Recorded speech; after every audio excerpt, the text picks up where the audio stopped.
अब है गुटरपिक्स आंदोलन क्या था या गुटरपिक्स क्या था। सबसे पहली बात आती है गुटरपिक्सा का क्या मतलब होता है। जैसे मैं आपको यहाँ पे थोड़ा सा पहले बता दूं कि पहले जब विश्व को दो हिस्सों में बांट दिया था, एक साइड अमेरिका थी और एक साइड सोवियत संघ था, तो दोनों ही अलग अलग थे। अब ऐसा भी हुआ होगा कुछ लोग तो सोवियत संघ में शामिल हो गए और कुछ लोग अमेरिका में शामिल हो गए। कुछ ऐसे देश थे, कुछ ऐसे राष्ट्र थे जो दोनों में से किसी भी राष्ट्र में शामिल नहीं हुए। उन्हीं को कहा गया क्या, आपका गुटनिरपेक्ष। ठीक है, उन्हीं को गुटनिरपेक्ष कहा गया, जिनमें से एक हमारा भारत भी था जो कि किसी भी राष्ट्र में शामिल नहीं हुआ, वो अलग रहा, उसने अपनी अलग रणनीति बनाई और छोटे देशों को आर्थिक मदद दी जो गुटनिरपेक्ष राष्ट्र थे, और उन्हें दोनों महाशक्तियों में शामिल होने से रोका। और यही कारण था जिसकी वजह से क्यूबा मिसाइल संकट या शीत युद्ध खत्म हो पाया।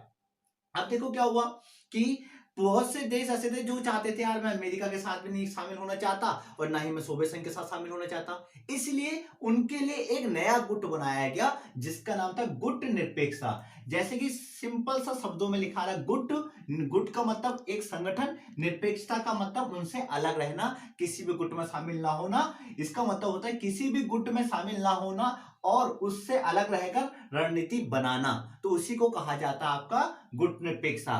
गुटनिरपेक्षता आंदोलन में भारत के पंडित जवाहरलाल नेहरू, जो कि उस समय हमारे फर्स्ट प्रेसिडेंट थे, सॉरी फर्स्ट प्राइम मिनिस्टर थे, पहले भारतीय प्रधानमंत्री थे, उन्होंने ये इसमें अपनी बहुत बड़ी भूमिका निभाई। और भी कई देशों के जो संस्थापक थे जिन्होंने, या देश के प्रधानमंत्री थे जिन्होंने इसमें बहुत बड़ी भूमिका निभाई, उनके नाम मैंने लिखे हुए हैं। अब देखो गुटनिरपेक्ष आंदोलन के संस्थापक कौन कौन थे जिन्होंने गुटनिरपेक्ष में सबसे बड़ी भूमिका निभाई, सबसे ज्यादा काम किया।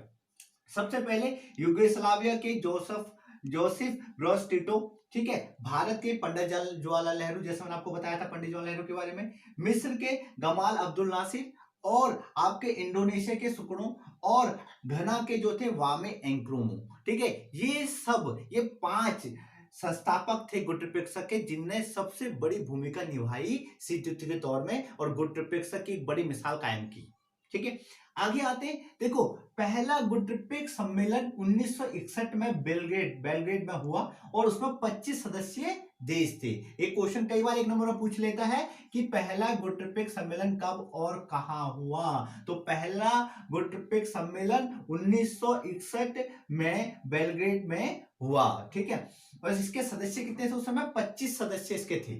उसके बाद गुटनिरपेक्ष आंदोलन का 14वां शिखर सम्मेलन जो था 2006 में हवाना क्यूबा में हुआ और इसके 116 देश सदस्य थे और 15 पर्यावरणरक्षक देश थे जो पर्यावरण के बारे में डिस्कस कर रहे थे या उसके लिए काम कर रहे थे, ऐसे 15 देश थे। तो इस तरह से मैंने आपको बताया कि गुटनिरपेक्ष की क्या भूमिका थी या गुटनिरपेक्ष की नींव किसने रखी और गुटनिरपेक्ष का क्या काम था। और इसी तौर पे एक चीज और बता दूं आपको, जब इस समय भारत जो अमेरिका था, इसको कहा गया पहली दुनिया, और उसके बाद इसको कहा गया दूसरी दुनिया, और जो गुटनिरपेक्ष राष्ट्र थे उन्हें कहा गया आपका तीसरी दुनिया। गुटनिरपेक्ष राष्ट्र को कई बार क्वेश्चन पूछ लेता कि एग्जाम में कि पहली दुनिया कौन है, दूसरी दुनिया कौन है, या तीसरी दुनिया किसे कहा जाता है। तो इस तौर पे मैंने आपको बताया कि पहली दुनिया किसको कहा गया, दूसरी दुनिया किसको कहा गया और तीसरी दुनिया का नाम किसको दिया गया। गुटनिरपेक्ष की नीति को अपनाने से भारत को क्या लाभ हुए, आज का जो हमारा टॉपिक है, जो आज हम आपको बताने जा रहे हैं, उसका मतलब है जो गुटनिरपेक्ष चलाया गया, तो गुटनिरपेक्ष की नीति से भारत को क्या क्या लाभ हुए, भले गुटनिरपेक्ष की नीति अपनाने के बाद भारत को लाभ हुए या हानि हुई, और लाभ हुए तो क्या लाभ हुए। सो पहला पॉइंट है यहाँ पे, पहला पॉइंट ये कि भारत जो था अंतरराष्ट्रीय स्तर पर फैसले लेने में उसे स्वतंत्रता मिली कि अंतरराष्ट्रीय स्तर पर कोई भी फैसला अगर भारत ले सकता है तो उसके ऊपर कोई भी प्रेशर या कोई दबाव नहीं था।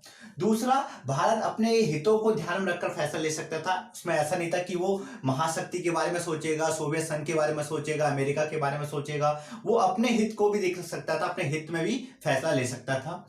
और तीसरा क्या था, भारत हमेशा ही ऐसी स्थिति में रहा है अगर एक महाशक्ति उसके खिलाफ हो जाए तो भारत दूसरी की तरफ भी जा सकता था। ऐसे में ना चाहकर कोई भी महाशक्ति अपना वर्चस्व नहीं दिखा सकती थी। अगर जो दोनों महाशक्ति थी, अमेरिका और सोवियत संघ, अगर अमेरिका भारत पे दबदबा दिखाने की कोशिश करता तो भारत सोवियत संघ की तरफ अपना मुंह मोड़ सकता था। इसीलिए ऐसा दोनों में से कोई भी महाशक्ति ने कदम नहीं उठाया। ये भारत के पास एक सबसे बड़ा पॉइंट था कि यदि कोई भी उसका विरोध करे या उस पर दबाव बनाएगा तो वो दूसरे की तरफ चला जाएगा।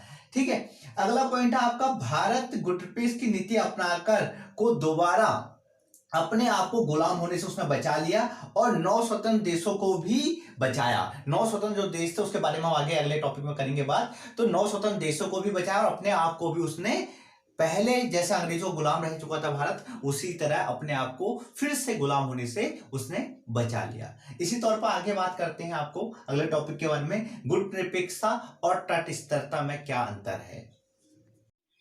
गुटनिरपेक्षता और तटस्थता, गुटनिरपेक्षता और तटस्थता में क्या डिफरेंस होता है। सबसे पहले हम बात करेंगे इसमें तटस्थता। तटस्थता का अर्थ होता है मुख्यतः युद्ध में शामिल ना होने की नीति का पालन करना। मतलब कोई भी युद्ध हो रहा हो, उस युद्ध से उन राष्ट्रों को कोई भी मतलब नहीं होता जो तटस्थता की नीति को अपनाते हैं। दूसरा, ऐसे देश ना तो युद्ध में शामिल होते हैं, ना ही युद्ध के सही और गलत होने के बारे में कोई पक्ष देते हैं या पक्ष लेते हैं। ठीक है, परंतु गुटनिरपेक्षता क्या होता है, गुटनिरपेक्ष का अर्थ होता है किसी भी गुट में शामिल ना होना, परंतु छोटे गुटों को उस गुट में जो महाशक्ति हैं उनमें शामिल होने से रोकना, उनको आर्थिक और सैनिक मदद प्रदान करना, और यदि वो उनके ऊपर दबाव बनाए तो उसका विरोध करना भी गुटनिरपेक्षता का होता है। कि गुटनिरपेक्षता उनका विरोध भी कर सकते हैं और उसका अलग रहकर अपनी रणनीति बनाकर उस पर काम करते हैं। तो इसलिए आपको तटस्थता और गुटनिरपेक्षता में अंतर पता होना चाहिए, गुटनिरपेक्षता और तटस्थता में क्या अंतर है। अब अगला पॉइंट आता है कि गुटनिरपेक्षता की क्या आलोचनाएं की गई या गुटनिरपेक्षता में क्या आलोचनाएं हुई। भारत की गुटनिरपेक्षता की नीति की आलोचनाओं किस प्रकार की गई है। जो भारत है, भारत ने गुटनिरपेक्ष की नीति को अपनाया तो बहुत से देशों ने उसकी आलोचना की। आलोचना करने का मतलब उसकी बुराई की, उसकी कमियां निकाली, उसकी क्या कमियां है करके। आलोचकों ने कहा कि भारत की गुटनिरपेक्ष की नीति जो सिद्धांत है वो वहीन है, क्योंकि भारत अपने राष्ट्र हित के साधनों के लिए महत्वपूर्ण अंतर्राष्ट्रीय फैसले लेने से बचता रहता है। इसलिए भारत ने गुटनिरपेक्षता की नीति को अपनाया है। वो किसी भी तौर पर अपना फैसला नहीं ले पा रहा है, इस वजह से वो उसने गुटनिरपेक्ष की नीति को अपनाया है। दूसरा, उसने क्या कहा, भारत के व्यवहार से में स्थिरता नहीं है।